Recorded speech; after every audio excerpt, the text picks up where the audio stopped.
Hey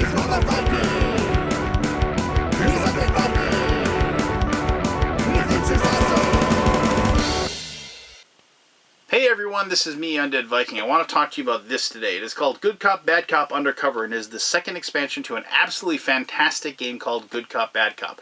There are a lot of secret role games out there, and I like a lot of them, but one of the best ones out there is Good Cop, Bad Cop. I absolutely have a blast every single time I play it. I brought it to many conventions, many gaming groups, and it's one of those games that everybody has a ton of fun playing. The whole premise of the game is that there's a bunch of good cops and bad cops sitting around a table.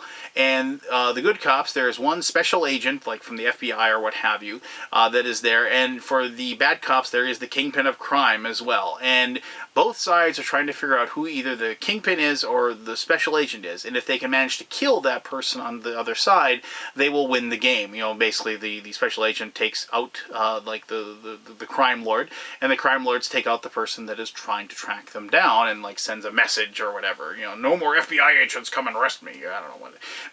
But so that is the premise of the game, and what they've done with this expansion is they've added a bunch of new equipment cards. Equipment are one of the things in the game that keep the game fresh, because you never know like what somebody's little special power or a little special ability will be with those equipment cards. And they also add a brand new mechanism called cover, or like basically the undercover role that person has, and it gives them an entirely new action that is theirs and theirs alone, which is fantastic. So I'm going to show you how those things work in the gameplay here, and then we'll come back here and I'll tell you more about why this expansion is absolutely amazing, and it adds to, even more fun to an absolutely amazing game. Alright, awesome.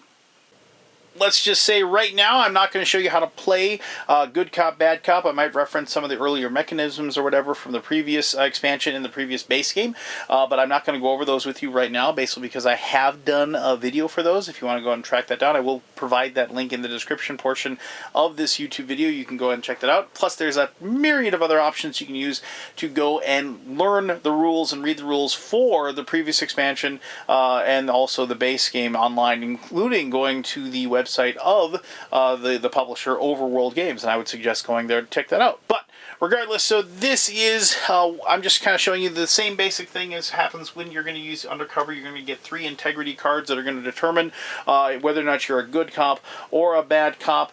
There are some extra equipment cards. We'll kind of go through those in a little bit. That's just more equipment cards. There's no special rule that governs them, which is something I love. Thank you, Overworld Games, for not changing the rules in some way, but I'll get more into that in my conclusion.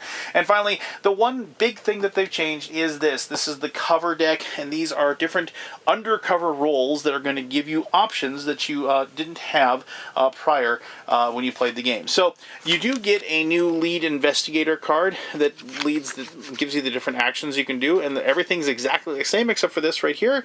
It says cover, use the ability on your cover, because each cover is going to have powers, and I'll show those to you in just a quick second. And remember, you can still just choose one of the following actions on your turn.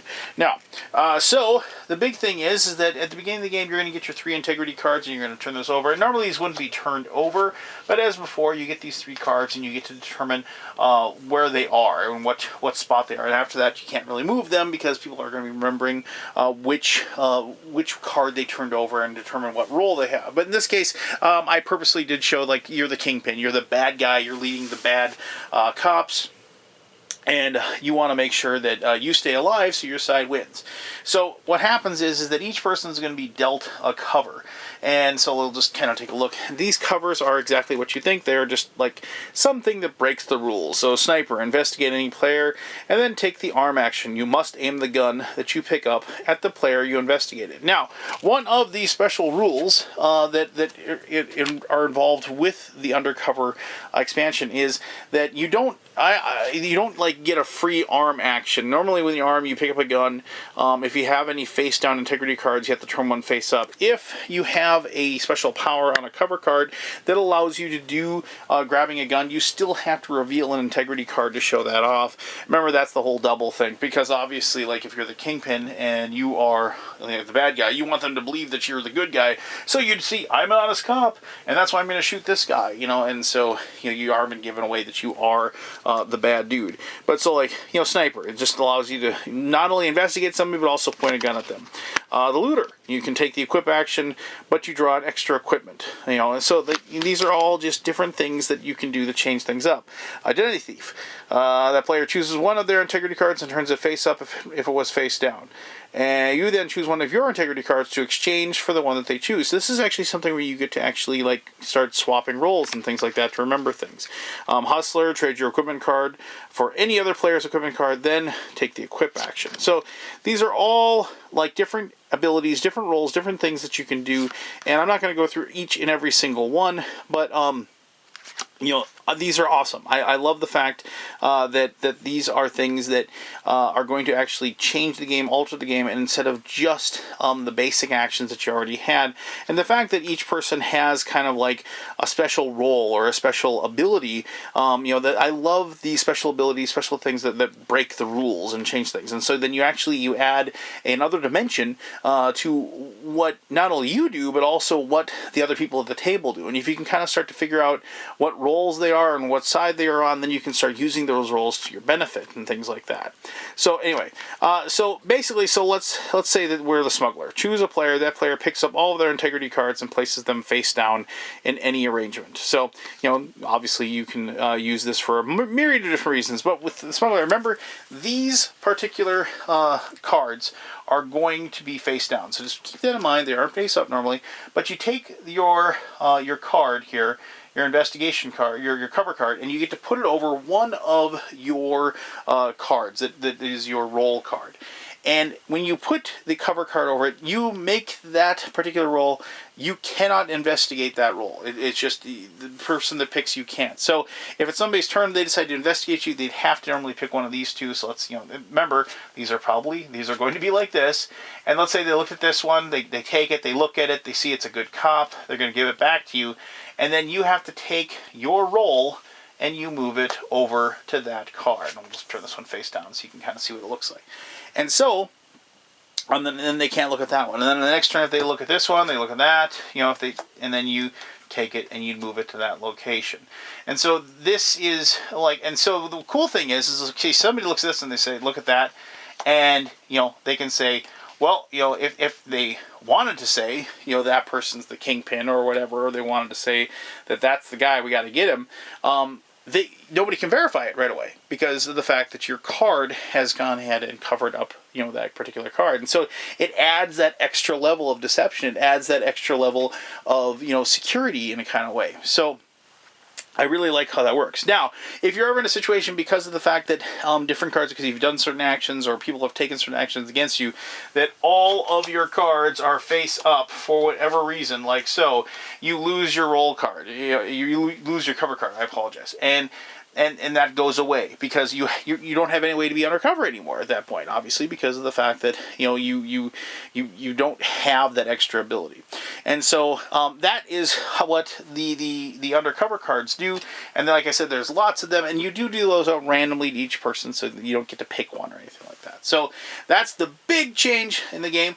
Now, briefly, I'm just going to say that they have gone to the trouble of providing more equipment, and you can see these are the expansion cards because they have this little undercover sunglasses there. And I do like these. I like what they're doing with these.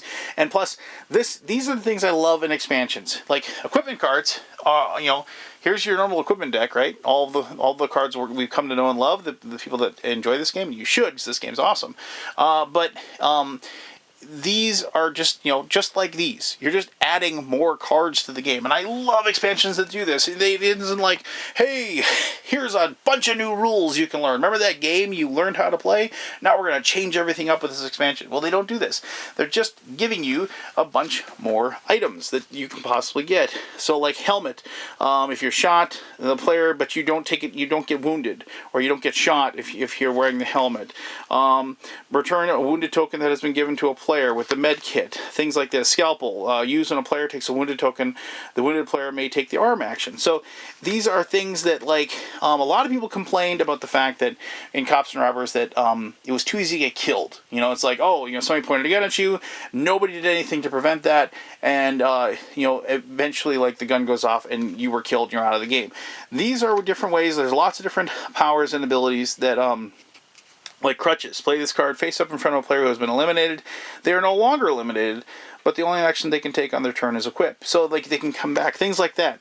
So these are the things that I like. I like the fact that like a lot of people had a problem with the fact that like they're getting eliminated too soon, and these are like things that like will actually turn the tables on those situations, and those equipment cards like before, like not that they were bad or anything like that, but I mean there were lots of times when like the equipment cards from previous things were like they're okay and everything, like being able to investigating 2 players, place this card face up in front of any player for the rest of the time. All the players' crooked cards are treated as honest cards. Things like that. I mean, they're good and they add a lot of fun things to the game and everything, what have you. I always like the Canine unit. But in my opinion, they didn't do enough. There wasn't a situation where, like, if you just had the bad luck of somebody shooting you and you were just done. I hated the fact that there was absolutely no way I could do anything about it, no way I could change it. And, like, being shot and killed, like, if you were shot and killed, like, this wouldn't work because of the fact that the Kingpin, obviously you reveal the Kingpin, and you show that you are... on the you are the Kingpin, you get wounded, so you can not die automatically. But if you were say like all these were turned over, and you were shot, but this is the only card that anybody ever saw. Like they saw you were crooked. Well, if you could convince your teammate, that you were good because you had more good credibility cards, they can bring you back from the dead. They give you those crutches, they get you back in the game, and you can actually help your team instead of just sitting there saying, well, that stunk. You shot me stupidly, and now I can't do anything. So I like the fact that they've done that and added a different option. And obviously, if for whatever reason you just don't like those particular, you can always take certain equipment cards out of the game. You don't even have to include those if you don't want. But I love having the option of having, like basically an option instead of dying. So that's awesome that they added those things to the game. So so there you go. That's what the expansion adds. Let me tell you more about why I think this is a perfect extension for this line of games in my conclusion, which I'll do right now. Alright, there you go. That is, as I said, like just what's added to the game with this expansion. Like I said, I wasn't going to go over the mechanisms, if you will, of the good cop, bad cop. Like I said, go back, check my video out, check out the other videos or what have you, and you should have a really good idea.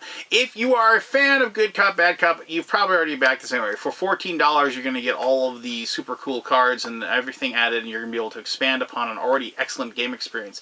But the thing is that I'm going to go off on a little tiny rant here, and the thing is that I am not usually the best person to ask about expansions for games, because as I alluded to, or I didn't really allude to, I hit right on the nose in the gameplay portion. It seems to me that like when expansions come out, it's always like, here's a bunch of new rules we're going to jam into the game, or we're going to just mix everything up and change it up, and that way that you played the game and had a lot of fun with, well, now you got this other board, and now you got this other mechanism you need to take care of, and here's a bunch of more stuff that you got to jam into all these different things that you already learned how to play, and you were very comfortable in playing. Like, you had this nice, comfortable pool of water that was really nice, but now all of a sudden they're just going to throw a bunch of more junk in there, and then you're just going to have to wade your way through that and relearn that game that you took a long time to learn anyway. And I've always really, really liked expansions where all it was like, hey, you know that stuff that you used before, like all those equipment cards or all those encounter cards or whatever, here's just a bunch more of those, because then now you're just going to have a totally fresh new experience and a bunch new of experiences that you never had before. And yes, this expansion does add like basically one rule. It adds the cover rule, but it is so basic. It is like any other game you ever played where you basically say each person has a power and it breaks the rules in some way, and that is it. You read the rule on the card and you know it, and it is perfect. And the thing is that it isn't secret. It's like there, you can see it, and everybody gets to see it because it's face up. And so that's actually what I really like. I mean, they could have hidden it, I suppose, then it's a surprise, but who cares? You're going to use it anyway. It's really nice to have that available, and then you can use that to your advantage with the whole negotiation aspect, where everybody's like, it's like, well, don't shoot me, I'm the good cop. You should use this ability to, use it on him. And I know he's the bad cop. Use the sniper ability on him. Shoot him, shoot him, shoot him, shoot him. And things like that. And so it adds that extra dimension to the game beyond the game that I really, really love about these secret role negotiation games, because it's your own personal, like, force of will working on somebody, trying to convince them of either that you're telling the truth and you are telling the truth, or convince them that you're telling the truth when you're lying through your teeth. And these are the types of games that I absolutely love, and the additions that Good Cop, Bad Cop add, Good Cop, Bad Cop, Undercover add to the game work absolutely perfectly with the experience that I had before, and it just extends it and makes it better and makes it more interesting and makes a game that never was growing stale, mind you, because the whole thing about this game was it's the experience, it's the reactions to people on the table, it's the arguments, it's the tension, but this thing ramps that attention up even further, adds a different dynamic, adds a different dimension to the experience, and it only gets better. So there you go. That is Good Cop, Bad Cop. And the cool thing is, if you don't own Good Cop, Bad Cop already, you can get a copy of it through the Kickstarter, and you can just pick up everything and have the whole thing, the whole schmeal, whole schmozzle, and you can have it right from the get-go, and you can start having a heck of a lot of fun with it when it gets delivered to you from the campaign, which is already funded, mind you, so just go there, back it like I did, and get yourself a copy as well. So there you go. If you have any questions about Good Cop, Bad Cop, or Good Cop, Bad Cop, Bombers and Traders, which was the previous expansion, or this expansion, or anything about the game, ask away. I'll try to answer those to the best of my ability. As always, I greatly appreciate you taking the time to watch this video. And until next time, I am the Undead Viking, and I'm telling you to have yourself one heck of an awesome day. All right, bye-bye.